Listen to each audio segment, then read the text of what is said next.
Hello viewers, welcome back to my Sandy food channel. ரொம்ப நாள் கழிச்சு இன்றைக்கி தான் அந்த வீடியோ போட்டுட்ருக்கேன். ஸோ வர வர ஷெடியூல் டைட்டாக போயிட்டே இருக்குது. ஸோ அதனால் லேட்டாக வீடியோஸ் வந்துகிட்டே இருக்குது. கொஞ்ச நாள் அதுக்கப்புறம் போக போக உங்களுக்கு ரெகுலராக வீடியோஸ் வந்துகிட்டே தான் இருக்கும். வீடியோக்குள்ளே போகிறதுக்கு முன்னாடி நான் ஒரு ப்ராடக்ட்டை பற்றி ஒரு சின்ன ரிவ்யூ கொடுக்க போகிறேன். ஸோ உங்களுக்கு வேணுன்றவங்க கீழே கமெண்ட் பண்ணுங்கள். அடுத்த வீடியோவில் நான் உங்களுக்கு அதை எப்படி காண்டாக்ட் பண்ணி வாங்குறதுன்னு சொல்லி நான் டிஸ்கிரிப்ஷனில் கொடுக்குறேன். ஸோ நான் பார்த்திங்கன்னா ஹெச்என் ப்ராடக்ட்ஸ்னு சொல்லிட்டு ஒரு ப்ராடக்ட் எனக்கு தெரிஞ்சவங்க கொடுத்துருக்காங்க. ஸோ அந்த ப்ராடக்ட் பார்த்திங்கன்னா ரொம்ப ஹெர்பல் திங்குன்னு சொல்லலாம். ஸோ ஃபுல்லாக எக்ஸ்ட்ராக்ட் எடுத்து பண்ணியிருக்காங்க. இது எல்லா நேச்சுரல் ஃப்ளேவர்ஸும் நமக்கு கிடைக்கிது. இதோட விலை பார்த்திங்கன்னா 65 rupees தான். ஸோ இந்த மாதிரி நீங்கள் ஒரு 2 பாட்டில் ஒரு பாட்டில் இந்த மாதிரி வாங்கி வச்சுக்கிட்டிங்கன்னா அதுக்கு இந்த மாதிரி நம்ம வீட்டில் யூஸ் பண்ணிக்கலாம். இப்போ வேறு எதுவும் நம்ம எக்ஸ்ட்ரா வாங்க தேவையில்லை. இப்போ ஒரு சில வாட்டி ஏலக்காய் அந்த மாதிரி நீங்கள் அதுன்னு வாங்கும் போது ஒரு நாள் ஒவ்வொரு ரேட்டாக இருக்கும். ஸோ அப்போ அந்த மாதிரி இருக்க சமயத்தில் இந்த மாதிரி ப்ராடக்ட்டை நீங்கள் யூஸ் பண்ணிக்கலாம். கிச்சன் ப்ராடக்ட்டில் என்னெல்லாம் இருக்குதுன்னு பார்த்தீங்கன்னா வெரைட்டிஸ்லாம் பார்த்தீங்கன்னா பிரியாணி மசாலா, கரம் மசாலா, அப்புறம் ரோஸ் எசன்ஸு, அப்புறம் கார்டமன் எசன்ஸ், அப்புறம் ஆரஞ்சு எசன்ஸ் இதெல்லாம் இருக்குது. நீங்கள் மில்க் ஷேக் பண்ணலாம், ஒரு ஏதாவது டெசர்ட் ஐட்டம்ஸ் யூஸ் பண்ணலாம். ஸோ நிறையா இருக்குது. ஸோ இது FSSAI அக்மார்க்கும் இருக்குது. ஸோ நீங்கள் தைரியமாக நீங்கள் யூஸ் பண்ணலாம். சீக்கிரமாக இந்த ப்ராடக்ட்ஸ் வச்சு நான் எப்படியெல்லாம் சமைக்கலாம்னு சொல்லி நான் ரிவ்யூ போடுறேன். இன்றைக்கி நம்ம சேனலில் என்ன ரெசிபி பார்க்க போகிறோம்னா south Indian style egg fried rice தான் பார்க்க போகிறோம். ஸோ யூஸ்வலாகவே எக் ஃப்ரைட் ரைஸ் எல்லாருமே செய்வாங்க. இது கொஞ்சம் சவுத் இண்டியன் ஸ்டைல் கொஞ்சம் வித்தியாசமாக இருக்கும். ஸோ செஞ்சு பார்த்துட்டு கண்டிப்பாக கமெண்ட் பண்ணுங்கள். இப்போ ஃபஸ்ட்டு ஒரு வடச்சட்டியில் கடுகும் அதுக்கப்புறம் கடலைப்பருப்பும் கொஞ்சமாக ஆட் பண்ணியிருக்கேன். அப்புறம் காஞ்ச மிளகாய் ஒரு 2-3 கிள்ளி போட்டுருணும். அப்புறம் கருவேப்பிலை ஆட் பண்ணிக்கணும்.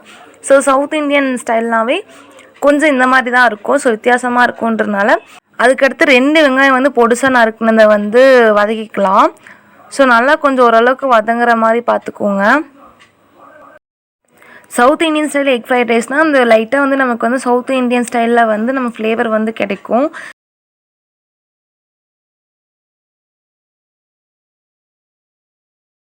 கொஞ்ச நேரம் அப்படியே விட்டுறலாம். கொஞ்சம் நல்லா வெங்காயம் வதங்கி வர வரைக்கும்.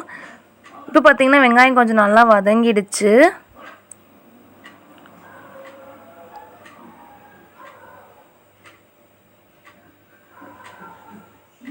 இப்போ இந்த ஸ்டேஜில் 1 டேபிள்ஸ்பூன் அளவுக்கு இஞ்சி பூண்டு பேஸ்ட் நான் ஆட் பண்ணியிருக்கேன். போட்டு நல்லா வதக்கிக்க போகிறேன்.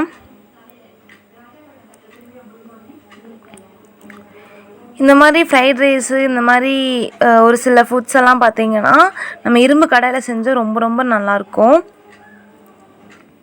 இப்போ இது கூட கொஞ்சமாக ஒரு சைஸ் போல் அந்த பெரிய தக்காளி ஒன்று ஆட் பண்ணிக்கிட்டேன். ஸோ அதையும் நல்லா வதங்கிடணும். அதோடு சேர்ந்து ரொம்ப கொஜ்ஜி மாதிரி பண்ணிடக்கூடாது. ஏன்னா நிறைய தக்காளி இருந்தால் அந்த மாதிரி ஆகிடும். ஸோ ஒரு தக்காளி சும்மா ஜஸ்ட் ஃப்ளேவருக்காக நம்ம ஆட் பண்ணுறோம். இப்போ இது கூடவே 1/4 ஸ்பூன் அளவுக்கு நான் கல்லுப்பு ஆட் பண்ணிக்கிட்டேன்.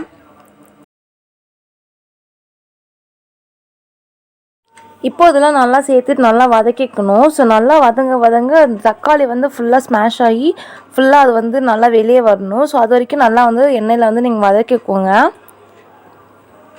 ஸோ உப்பு போட்டு கொஞ்சம் இன்னும் சீக்கிரமாக நம்ம வதங்கி வரும். ஸோ அதுக்காக உப்பு போட்டு நான் வதக்கிக்கிட்டு இருக்கேன். இப்போது இந்த ஸ்டேஜில் நம்ம என்னெல்லாம் ஆட் பண்ணோன்னா ஃபஸ்ட்டு கொஞ்சமாக மிளகாத்தூள் ஆட் பண்ணிக்கிறேன்.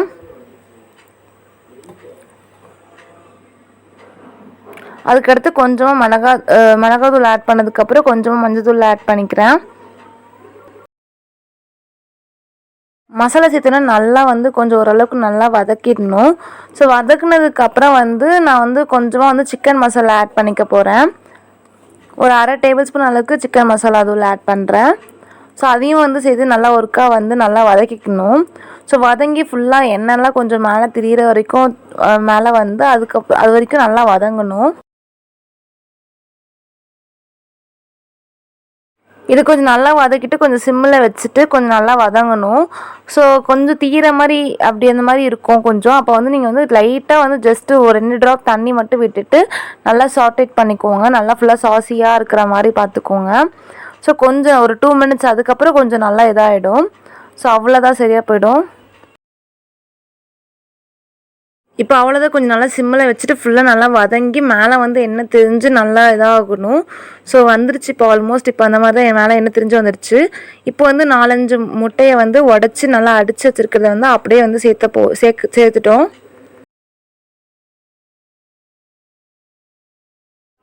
இப்போ இந்த ஸ்டேஜில் வந்து கொஞ்சம் நல்லா வந்து ஃப்ளேம் வந்து ரொம்ப ஹையாக இல்லாமல் கொஞ்சம் ஓரளவுக்கு மீடியமாக வச்சுட்டு முட்டையை வந்து நல்லா வேக வச்சு நல்லா ஃபுல்லாக ஃப்ரை பண்ணுறோம். நல்லா முட்டை நல்லா ஃபுல்லாக இதாகிற மாதிரி.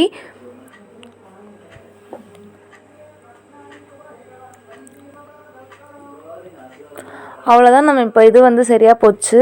இப்போ நான் கொஞ்சம் ஒயிட் ரைஸ் ஆட் பண்ணிக்கிறேன். நான் வீட்டில் நார்மலாக யூஸ் பண்ணுற ஒயிட் ரைஸ் தான் நான் ஆட் பண்ணிக்கிறேன்.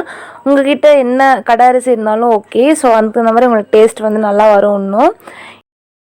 ஸோ ஆல்ரெடி வேக வச்சுருந்த ஒயிட் ரைஸை வந்து இப்போ ஃபுல்லாக வந்து நல்லா ஃப்ரை பண்ணிக்க போகிறோம். ஸோ அதோட சிம்மில் வந்து வச்சுட்டு ஃபுல்லாக வந்து சாதத்தை வந்து தாளித்து எடுத்துக்கிறோம்.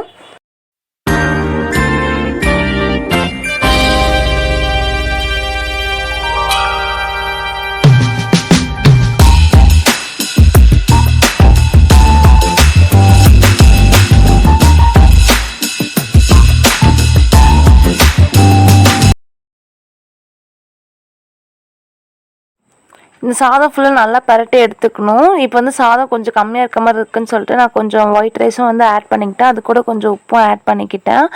உப்பு போட்டு கொஞ்சம் ஓரளவுக்கு மீடியம் ஃப்ளேமில் வச்சு நல்லா ஃபுல்லாக வந்து ஃப்ரை பண்ணிகிட்ருக்கேன்.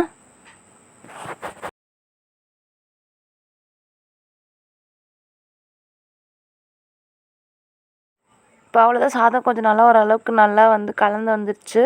இப்போ இது கூட வந்து லாஸ்ட்டாக வந்து கொஞ்சம் பெப்பர் ஆட் பண்ணுறேன், 1 ஸ்பூன் அளவுக்கு. பெப்பர் ஆட் பண்ணிட்டு அதையும் வந்து சிம்மில் வச்சுட்டு நல்லா வந்து ஃபுல்லாக மிக்ஸ் பண்ணிக்குவோங்க சாதத்தை. லாஸ்ட்டாக கொஞ்சம் பெப்பர் ஆட் பண்ணால் தான் அதுக்கு வந்து நமக்கு வந்து அந்த ஒரு சவுத் இந்தியன் ஸ்டைலில் ஒரு எக் ஃப்ரைட் ரைஸ் மாதிரி தெரியும். அதுக்கப்புறம் வந்து லாஸ்ட்டாக வந்து கொஞ்சமாக வந்து கரம் மசாலா கொஞ்சம் ஆட் பண்ணியிருக்கேன். ஸோ ஜஸ்ட் ஃப்ளேவருக்காக தான் வந்து அதை ஆட் பண்ணியிருக்கேன். ஃபுல்லாக சேர்த்து நல்லா மிக்ஸ் பண்ணி நல்லா ஃபுல்லாக ஃப்ரை ஆகுற மாதிரி கொஞ்சம் லோ ஃப்ளேமும் கொஞ்சம் ஹை ஃப்ளேமும் வச்சு நல்லா ஃபுல்லாக வந்து ஃப்ரை பண்ணுங்கள் எக் ஃப்ரை.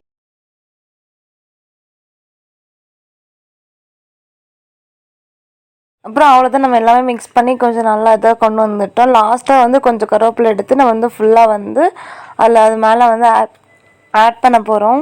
அவ்வளோதான், நம்ம ரொம்ப சிம்பிளான வந்து நம்ம south Indian style egg fried rice எப்படி செய்யுதுன்னு சொல்லி பார்த்துட்டோம். ஸோ அவ்வளோதான், நம்ம சர்வ் பண்ண போகிறோம். ஸோ உங்களுக்கு இந்த வீடியோ பிடிச்சிருந்தா லைக் பண்ணுங்கள், ஷேர் பண்ணுங்கள், கமெண்ட் பண்ணுங்கள். மறக்காமல் வந்து சேனலை சப்ஸ்கிரைப் பண்ண மறந்துடாதீங்க. தேங்க்யூ.